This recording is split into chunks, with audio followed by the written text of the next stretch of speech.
नमस्कार, मैं हूं अरुण तोमर। आप देख रहे हैं एशियन न्यूज। हमारे खास कार्यक्रम कैबिनेट एनालिसिस में आपका स्वागत है। इस कार्यक्रम में हम आपको उन महत्वपूर्ण फैसलों की जानकारी देंगे जो देश के अलग अलग राज्यों की कैबिनेट बैठकों में लिए गए हैं। आज हम बात करेंगे मध्य प्रदेश, छत्तीसगढ़ और उत्तराखंड की कैबिनेट बैठक की। इन बैठकों में किन योजनाओं को मंजूरी मिली, किन मुद्दों पर चर्चा हुई और इन फैसलों से आम जनता को कैसे लाभ होगा। सबसे पहले बात करते हैं मध्य प्रदेश की।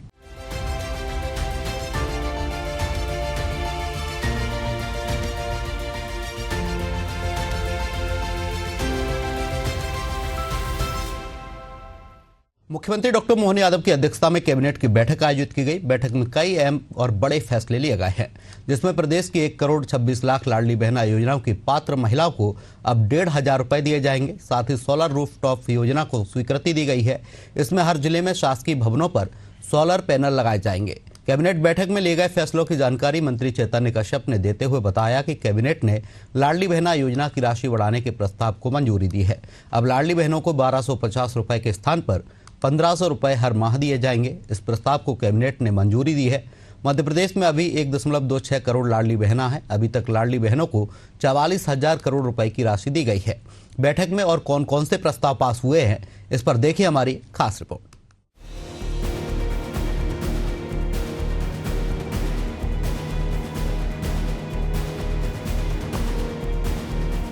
मोहन कैबिनेट में अहम प्रस्ताव पास। लाडली बहना योजना की बढ़ाई गई राशि। मानधाता तहसील खंडवा में नए 7 पदों पर भर्ती। सरकारी भवनों पर सोलर रूफटॉप संयंत्र लगाने की मंजूरी। भावांतर भुगतान की योजना से किसानों को भेजेंगे राशि। क्रांति गौड़ को 1 करोड़ रुपए देगी सरकार। 31 मार्च 2026 तक नक्सल पर पूर्ण नियंत्रण।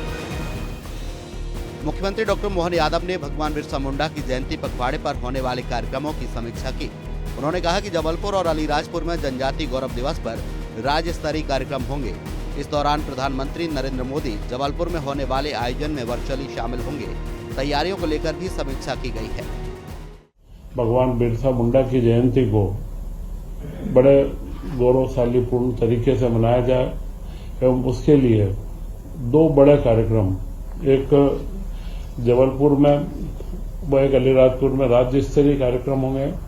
जबलपुर के कार्यक्रम में प्रधानमंत्री जी डायरेक्ट लाइव जुड़ेंगे तथा हर जिलों के अंदर जिला स्तरीय कार्यक्रम आयोजित किए जाएंगे और इनमें जो जनजाति क्षेत्र की प्रतिभाएं हैं और जिन प्रतिभाओं को लगातार शासन के सहयोग से जिन्होंने शिक्षा के क्षेत्र में, खेल के क्षेत्र में नई ऊंचाइयां प्राप्त करी है, उन्हें सम्मानित भी किया जाएगा और हर जिले में जनप्रतिनिधि उपलब्ध रहेंगे और वे इन कार्यक्रमों को संचालित करेंगे। परंतु यह कार्यक्रम हर जिले में समाज के स्तर पर, सामाजिक तौर पर समाजों के कई संगठनों को उत्साहित प्रोत्साहित करके इस कार्यक्रम को मनाया जाएगा।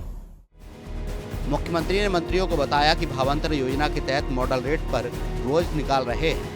जो किसान अब तक उपज बेच चुके हैं, उन्हें सोयाबीन के मॉडल रेट और समर्थन मूल्य के बीच के अंतर की राशि 13 नवंबर को देवास से देंगे। अभी का जो वर्तमान मुद्दा है भावांतर योजना, यह भावांतर योजना का पहला जो हमने इसमें आप सारे लोगों को बताया गया था कि 14 दिन के अंदर इसका पहला मॉडल रेट निकाला जाएगा।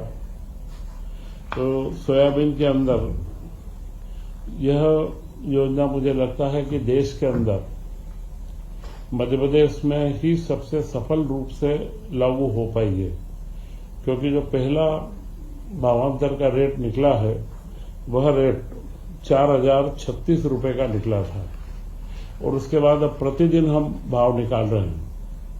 24/11 से 7/11 का 4,020 था और आज का 4,036 है।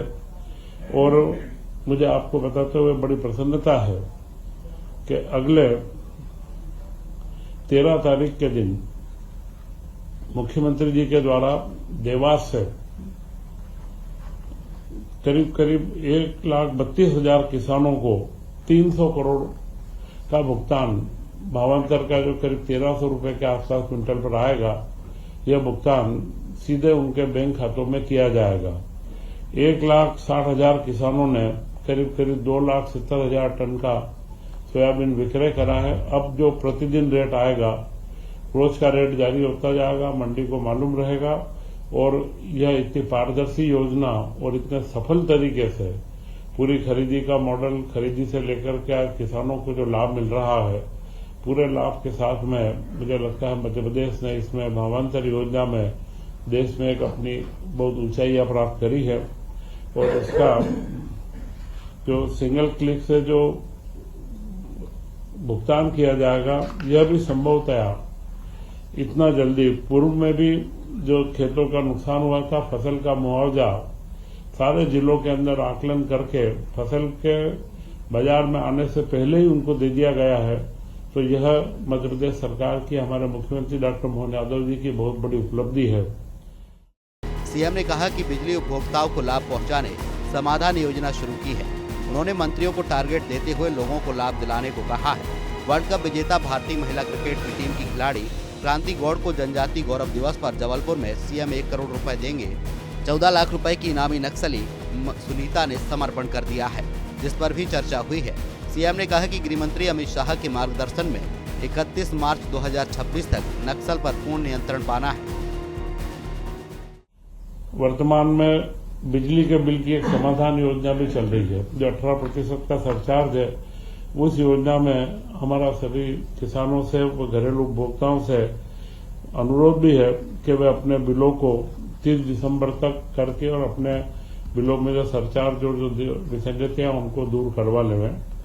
इसी के साथ में आज मंत्रिपरिषद ने कई महत्वपूर्ण निर्णय और लिए हैं। उन निर्णय में सबसे पहला जो निर्णय था वह है मानधाता जिले के अंदर खंडवा में एक सिविल न्यायालय की स्थापना करना।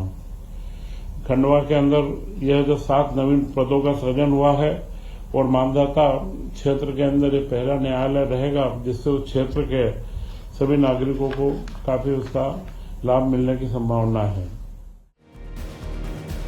सीएम ने कहा कि हर जिले के विकासखंड और ग्राम पंचायत में गौरव दिवस मनाया जाए। बिरसा मुंडा सहित जनजातीय नायकों का सम्मान कार्यक्रम हो, योजना और नवाचारों की प्रदर्शनी लगाई जाए। विद्यार्थी, कलाकार और समाज के मुखिया का सम्मान और योजनाओं पर फोकस करें। वहीं इस महीने से लाडली बहनों को 1500 रुपए दिए जाएंगे। कैबिनेट ने इसकी भी मंजूरी दे दी है। मध्य प्रदेश में अभी 1.26 करोड़ लाडली बहनें हैं। अभी तक लाडली बहनों को 44,000 करोड़ रुपए की राशि दी गई है। मुख्यमंत्री डॉक्टर मोहन यादव 12 नवंबर को सिवनी से राशि ट्रांसफर करेंगे। साथ ही सभी शासकीय भवनों पर सोलर प्लांट लगाए जाएंगे। अभी जिला स्तर पर शुरुआत होगी। जिला मुख्यालयों पर 20 किलोवाट के प्लांट लगेंगे। मंत्री चैतन्य कश्यप ने कहा कि महिला क्रिकेट टीम की खिलाड़ी क्रांति गौड़ को सरकार की तरफ से 1 करोड़ रुपए की राशि दी गई है। वहीं सीएम मोहन यादव मंगलवार को गुजरात दौरे पर जाएंगे। गुजरात के केवड़िया में होने वाले कार्यक्रम में शामिल होंगे। यहाँ एमपी के 70 कलाकार कार्यक्रम में प्रस्तुति देंगे। सोच रहे हैं कि पूरे प्रदेश के सारे शासकीय भवन सोलर रूफटॉप के ऊपर हम लेकर के आए। तो ये सारे महत्वपूर्ण निर्णय अध्यात्म से लेकर के महिलाओं के सशक्तिकरण का, व बिरसा मुंडा की जयंती और उसी के साथ में किसानों के लाभ के जो भावांतर योजना को पूरे देश के अंदर सर्वप्रथम मध्य प्रदेश में हमने सफलता से लागू किया है। आज की कैबिनेट में इन सारे निर्णयों को लिया गया और मुख्यमंत्री डॉक्टर मोहन यादव जी, क्योंकि कल मंगलवार को कैबिनेट होना थी, परंतु आज सोमवार को कल उन्हें केवड़िया में वल्लभ भाई पटेल की यूनिटी पर हमारे मध्य प्रदेश के 75 कलाकार वहां जा रहे हैं, तो उन्होंने वहां पर कल जाने का था। तो कैबिनेट आज हुई है और इस समय काल में एक महत्वपूर्ण जो हमारे सामने बात आई है, क्रांति गौड़ जो हमारी महिला क्रिकेट टीम की सदस्य थी और उन्हें 1 करोड़ की राशि मुख्यमंत्री जी द्वारा दी गई है। और यह महिला क्रिकेट वो हमारे प्रदेश के खिलाड़ियों के उत्साहवर्धन के लिए एक त्वरित सबसे पहला कदम देश में जो लिया गया। और मैं मानता हूं कि मध्य प्रदेश से खेलों की जगत के अंदर भी इस कदम से नई उपलब्धियां प्राप्त होगी।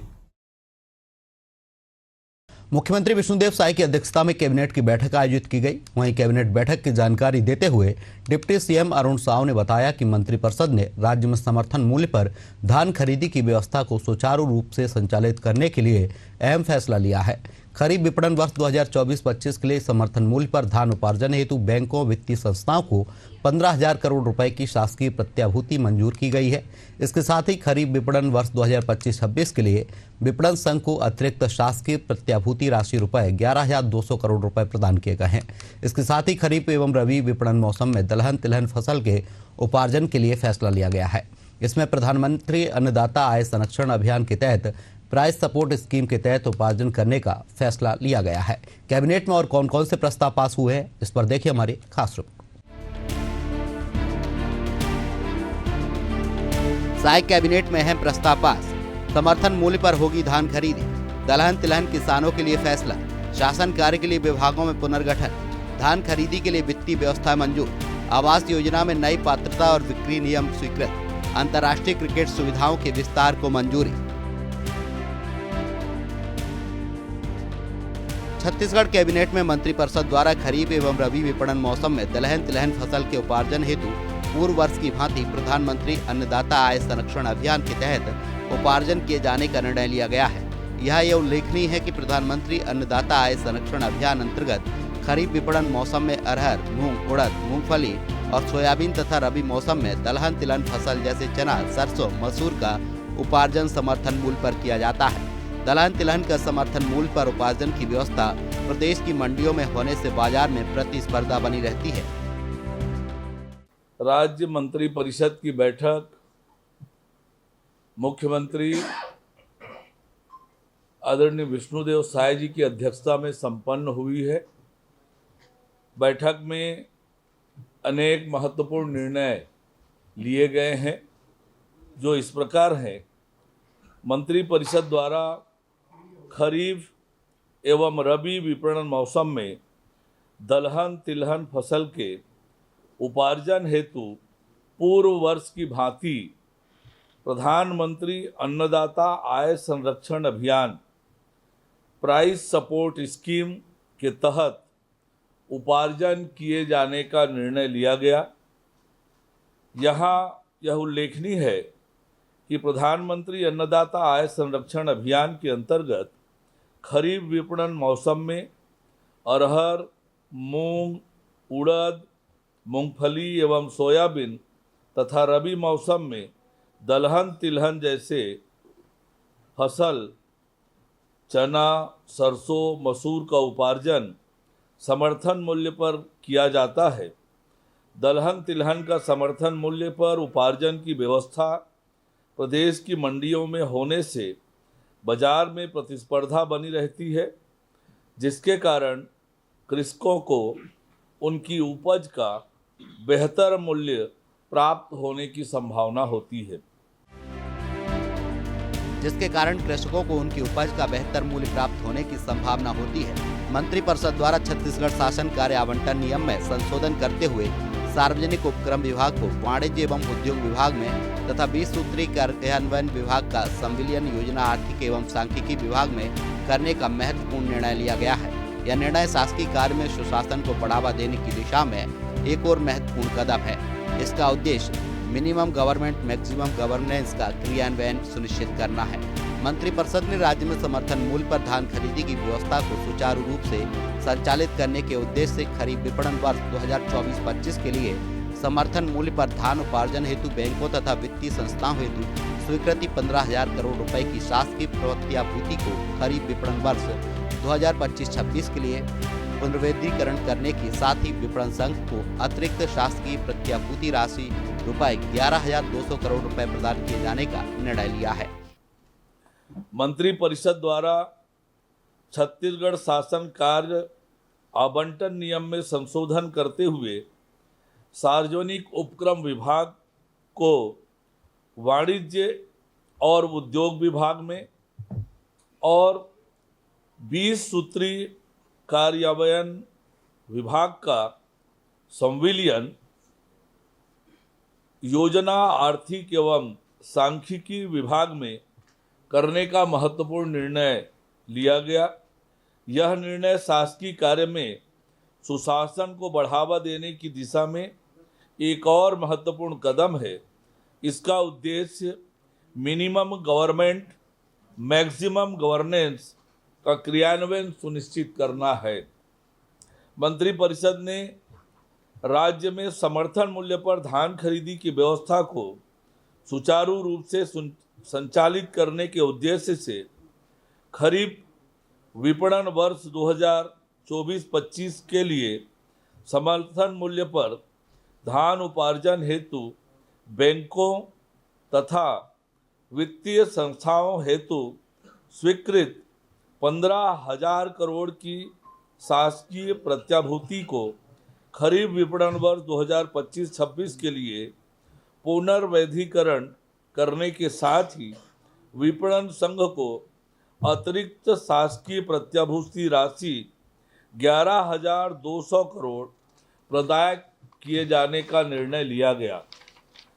मंत्रिपरिषद ने राज्य परिवर्तित दीनदयाल आवास योजना, अटल आवास योजना, अटल बिहार योजना एवं नवा रायपुर मुख्यमंत्री आवास योजना के लिए पूर्व में जारी नियम एवं शर्तों में पात्रता के लिए निम्नलिखित अतिरिक्त प्रावधानों का समावेश पर विक्रय की अनुमति प्रदान की गई है।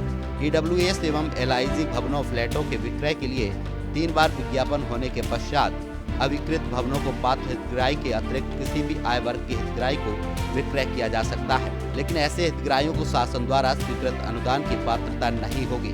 अनुदान की पात्रता केवल निर्धारित आय वर्ग के हितग्राही को होगी। EWS एवं LIG भवनों फ्लैटों के विक्रय के लिए 3 बार विज्ञापन करना अनिवार्य किया गया है। इस निर्णय का व्यापक प्रचार प्रसार सुनिश्चित किया जाए ताकि अधिक से अधिक हितग्राहियों को इसका लाभ मिले।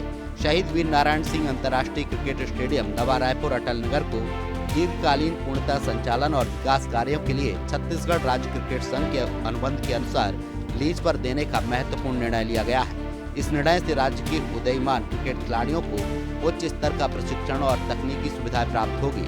साथ ही इस निर्णय से छत्तीसगढ़ में राष्ट्रीय और अंतर्राष्ट्रीय स्तर के और अधिक क्रिकेट मैचों का आयोजन सुनिश्चित होगा। मंत्रिपरिषद द्वारा एक और महत्वपूर्ण निर्णय लेते हुए राज्य प्रवर्तित दीनदयाल आवास योजना, अटल आवास योजना, अटल बिहार योजना एवं नवा रायपुर मुख्यमंत्री आवास योजना हेतु पूर्व में जारी नियम एवं शर्तों में पात्रता हेतु निम्नलिखित अतिरिक्त प्रावधानों का समावेश कर विक्रय की अनुमति प्रदान की गई। EWS एवं LIG भवनों फ्लैटों के विक्रय हेतु 3 बार विज्ञापन होने के पश्चात अविकृत भवनों को पात्र हितग्राही के अतिरिक्त किसी भी आय वर्ग के हितग्राही को विक्रय किया जा सकता है, परंतु ऐसे हितग्राही को शासन का स्वीकृत अनुदान की पात्रता नहीं होगी। अनुदान की पात्रता केवल निर्धारित आय वर्ग के हितग्राही को ही होगी। EWS LIG भवनों फ्लैटों के विक्रय हेतु 3 बार विज्ञापन होने के पश्चात अविकृत भवनों को एकल व्यक्ति, शासकीय, अर्धशासकीय अथवा निजी संस्थाओं के द्वारा एक से अधिक संपत्ति क्रय करने का प्रस्ताव दिया जाता है तो एकल व्यक्ति, शासकीय, अर्धशासकीय अथवा निजी संस्था के नाम पर एक से अधिक भवनों की मांग अनुसार विक्रय किया जा सकेगा। अब बात करेंगे उत्तराखंड कैबिनेट बैठक की, जहां मुख्यमंत्री पुष्कर सिंह धामी की अध्यक्षता में कैबिनेट की बैठक आयोजित की गई। बैठक में राज्य स्थापना रजत जयंती के विशेष अवसर पर राष्ट्रपति द्रौपदी मुर्मू और प्रधानमंत्री नरेंद्र मोदी द्वारा राज्य को दिए गए मार्गदर्शन के लिए मंत्रिमंडल ने आभार व्यक्त किया है। वहीं कैबिनेट ने संविदा कर्मचारियों के विनियमितीकरण के विषय में कट ऑफ डेट वर्ष 2018 तय कर दी है। वर्ष 2018 तक 10 वर्ष की सेवा पूरी कर चुके कर्मचारियों को विनियमित किया जाएगा। कैबिनेट ने अपने आभार में कहा कि राष्ट्रपति और प्रधानमंत्री के प्रेरणादायी मार्गदर्शन से उत्तराखंड राज्य को सतत विकास, लोक कल्याण और नवाचार के पथ पर आगे बढ़ाने की दिशा में संकल्प और भी सुदृढ़ हुआ है। मंत्रिमंडल ने विश्वास व्यक्त किया है कि राज्य स्थापना के रजत जयंती वर्ष में इन प्रेरक संदेशों से प्रदेश गठन को मूल लक्ष्यों की प्राप्ति और प्रदेश के सर्वांगीण विकास के लिए सरकार निरंतर तत्पर रहेगी। इस दौरान 12 प्रस्ताव कैबिनेट में पास हुए हैं। इस पर देखिए हमारी खास रिपोर्ट।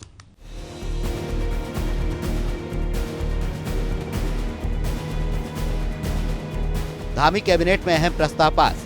देवभूमि परिवार योजना को राज्य में लागू करने की स्वीकृति, आपदा प्रभावितों को सहायता राशि बढ़ाने का निर्णय, संविदा तथा दैनिक वेतन अंशकालिक कर्मी होंगे पक्के, उपनल कर्मचारियों को मामले में उप समिति गठित होगी, कारागार प्रशासन सुधार सेवा विभाग में सूचना प्रौद्योगिकी विंग का गठन, लोक स्वास्थ्य गतिविधियों के लिए परियोजना प्रबंधन इकाई का गठन, उत्तराखंड अधिप्राप्ति नियमावली 2025 में संशोधन, बागवानी मिशन के तहत 40% सब्सिडी का प्रावधान, उपनल कर्मचारियों के लिए विदेशों में रोजगार विकल्प, टेंडर प्रक्रिया में इंश्योरेंस सिक्योरिटी बॉन्ड को अनुमति। मुख्यमंत्री पुष्कर सिंह धामी की अध्यक्षता में कैबिनेट की बैठक में 12 प्रस्तावों को मंजूरी दी गई। सचिव शैलेश बगोली ने बताया कि सरकार की योजनाओं का लाभ प्रत्येक परिवार तक पहुंचाने के लिए प्रदेश में देवभूमि परिवार योजना लागू करने को कैबिनेट ने मंजूरी दी है। योजना में राज्य में निवासरत परिवारों का डाटा तैयार कर उन्हें विशिष्ट परिवार पहचान संख्या दी जाएगी, जिससे लाभार्थियों परिवारों को योजना का समुचित लाभ मिल सके। इस योजना से लाभार्थी परिवारों को सरकार की ऐसी योजनाएं एक क्लिक में दिखाई देंगी जिनके लिए वह पात्र हैं। इसके अतिरिक्त नियोजन विभाग का एक प्रस्ताव था। उत्तराखंड राज्य में निवासरत परिवार पहचान पत्र बनाने हेतु देवभूमि परिवार योजना लागू किए जाने की सैद्धांतिक सहमति दिए जाने के विषय। इसमें योजना ये है कि देवभूमि परिवार योजना के अंतर्गत जो भी हमारे उत्तराखंड में निवासरत परिवार हैं, उनकी एक आईडी बनाई जाएगी और उनको जो भी लाभ दिए जा रहे हैं वो सभी इस आईडी में मैप किए जाएंगे, ताकि जो डुप्लीकेसी हो रही है या कुछ लोग छूट जा रहे हैं तो उनको सबको आइडेंटिफाई किया जा सके। और जो 100% एक सैचुरेशन की सरकार की एक नीति है कि 100% जो हमारी योजनाएं हैं उनसे जो भी लाभार्थी हैं उनको 100% सैचुरेट किया जाए, उसका भी अनुपालन किया जा सके। तो आज इस योजना को, जिसका नाम है देवभूमि परिवार योजना, इसको लागू करने की माननीय मंत्रिमंडल द्वारा सैद्धांतिक सहमति दी गई। कैबिनेट बैठक में आपदा में मृतक व्यक्तियों को दी जाने वाली सहायता राशि को 4 लाख से बढ़ाकर 5 लाख करने का निर्णय लिया गया है। इसके अलावा आपदा से पक्के आवासीय मकान क्षतिग्रस्त होने पर 5 लाख और कच्चे मकानों के लिए आपदा मद से निर्धारित सहायता राशि के अलावा मुख्यमंत्री राहत कोष से 1 लाख की अतिरिक्त धनराशि दी जाएगी। अगला मद ये कृषि और कृषि कल्याण विभाग का मद था। केंद्र पोषित बागवानी मिशन योजना अंतर्गत केंद्रांश के रूप में प्राप्त अनुदान सहायता जो कि 40% थी की धनराशि का भुगतान किया जाएगा। इसमें भारत सरकार द्वारा पूर्व में अंशदान प्राप्त नहीं हो सका था 2021-22 और 22-23 में, वो लगभग 29 लाख रुपए बैठा था, तो उसको राज्य सेक्टर के अंतर्गत देने का उसमें निर्णय किया गया। ये मधुग्राम योजना थी इनकी, उसमें आपका 2022-23 में, 21-22 में और 22-23 में जो लंबित रह गया था केंद्रांश प्राप्त न होने की वजह से, वो लगभग 29,40,000 की धनराशि थी, उसको राज्य सरकार द्वारा देने का निर्णय लिया। आपदा से व्यवसायिक भवनों को हुई क्षति के मामले में केस टू केस विचार कर सहायता राशि देने की कैबिनेट ने मंजूरी दी है। विभिन्न विभागों में कार्यरत संविदा दैनिक वेतन कार्य प्रभावित नियत वेतन अंशकालिक कर्मचारी जिन्होंने 2018 में 10 वर्ष की सेवा पूरी कर ली है, उन्हें नियमित किया जाएगा। भविष्य में कट ऑफ डेट तय करने के लिए मंत्रिमंडल की समिति का गठन करने का निर्णय लिया गया है। इसके अतिरिक्त एक कार्मिक विभाग का मत था, जिसमें दैनिक वेतन, कार्य प्रभारित, संविदा, नियत वेतन, अंशकालिक और तदर्थ रूप में नियुक्त कार्यों के विनियमितीकरण संशोधन नियमावली 2025 के प्रख्यापन के संबंध में ये था। जैसा कि आप लोगों को विदित है कि इसमें 2024 में एक माननीय न्यायालय का निर्णय आया था, जिसमें उन्होंने ये कहा था कि 2018 जो पूर्व की नियमावली थी उसमें 2013 की नियमावली में 5 वर्ष की व्यवस्था थी, यानी कि जो 5 वर्ष से कार्य कर रहे हैं उनको विनियमितीकरण करने की व्यवस्था थी। और 2024 में माननीय न्यायालय का ये आदेश आया था कि 2018 के बाद से उसको 10 वर्ष उसको समझा जाएगा। तो आज माननीय मंत्रिमंडल द्वारा ये निर्णय किया गया है कि माननीय न्यायालय का जो आदेश है उसका पालन किया जाए, और साथ ही एक भविष्य के लिए कट ऑफ तय करने के लिए एक माननीय मंत्रिमंडल की सब कमेटी बनाने का भी निर्णय लिया गया। कैबिनेट बैठक में उपनल कर्मचारियों के नियमितीकरण, न्यूनतम वेतन और महंगाई भत्ते का लाभ देने के लिए मंत्रिमंडल उपसमिति गठित करने का निर्णय लिया गया है। उपसमिति उपनल कर्मचारियों से समन्वय कर नियमानुसार उनके प्रकरणों पर 2 माह के भीतर सरकार को रिपोर्ट सौंपेगी। इसके अलावा एक महत्वपूर्ण निर्णय ये भी था कि जो माननीय उच्च न्यायालय का आदेश है, जिसमें कि उपनल के जो कार्मिक हैं उनको उनको उनका मिनिमम वेतनमान देना और डीए देने के बारे में बात की गई है। उसमें बहुत गहनता से विचार विमर्श किया गया और चूंकि इसमें कई हितधारक हैं और कई तरह की और इश्यूज भी हैं, तो उस पर विचार विमर्श करते हुए और समस्त हितधारकों से बात करते हुए उस पर निर्णय करने के लिए एक माननीय मंत्रिमंडल की सब कमेटी बनाने का इसमें निर्णय लिया। वो कमेटी का जो कॉन्स्टिट्यूशन है वो माननीय मुख्यमंत्री जी को उसके लिए अधिकृत किया गया कि वो मुख्यमंत्री जी और सब कमेटी का गठन उसमें करें। 15वें वित्त आयोग के तहत राज्य स्तर पर स्थानीय निकायों में लोक स्वास्थ्य से संबंधित विभिन्न नीतियों को लागू करने का उनका पर्यवेक्षण करने के लिए शहरी विकास निदेशालय में परियोजना प्रबंधन यूनिटी PMU का गठन होगा। इसके लिए एक वरिष्ठ चिकित्सा अधिकारी, एक वित्त नियंत्रक, एक MIS एक्सपर्ट और एक सहायक लेखाकार का पद सृजित करने की मंजूरी मिली है। PMU का उद्देश्य नगर स्वास्थ्य अधिकारी के कार्यों का पर्यवेक्षण करने, केंद्रीय वित्त आयोग, राज्य वित्त आयोग के तहत लोक स्वास्थ्य की स्वीकृत धनराशि की निगरानी, नागरिक स्वास्थ्य सेवाओं से संबंधित मानव संसाधन उपलब्ध कराने के प्रशिक्षण, शहरी निकायों में स्वास्थ्य संबंधी योजनाओं पर काम आदि होगा। जिसमें पहला बिंदु ये शहरी विकास विभाग का था, जिसमें 15वें वित्त आयोग में एक व्यवस्था थी संबंधित विभिन्न नीतियों को लागू करने के संबंध में।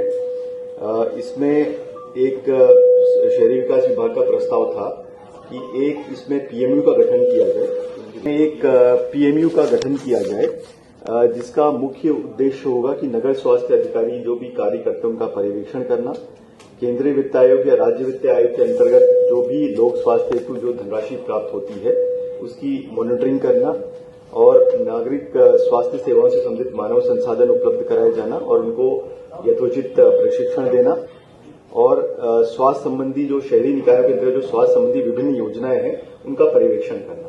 इसके लिए शहरी विकास निदेशालय में एक PMU के गठन का उनका प्रस्ताव था, जिसमें 4 अधिकारी इसमें लेने हैं। इनको कुछ प्रतिनियुक्ति से हैं और कुछ आउटसोर्स के माध्यम से हैं। तो उसकी आज सहमति माननीय मंत्रिमंडल के द्वारा दी गई। मध्य प्रदेश और छत्तीसगढ़, उत्तराखंड में हुई कैबिनेट बैठक में पास हुए प्रस्तावों से राज्य विकास के पथ पर अग्रसर होंगे, साथ ही प्रदेश की आर्थिक स्थिति में भी सुधार होगा। हालांकि देखना होगा कि कैबिनेट में पास हुए प्रस्ताव धरातल पर कितने कारगर साबित होंगे। फिलहाल के लिए कैबिनेट एनालिसिस में इतना ही। आप देखते रहिए एशियन न्यूज। नमस्कार।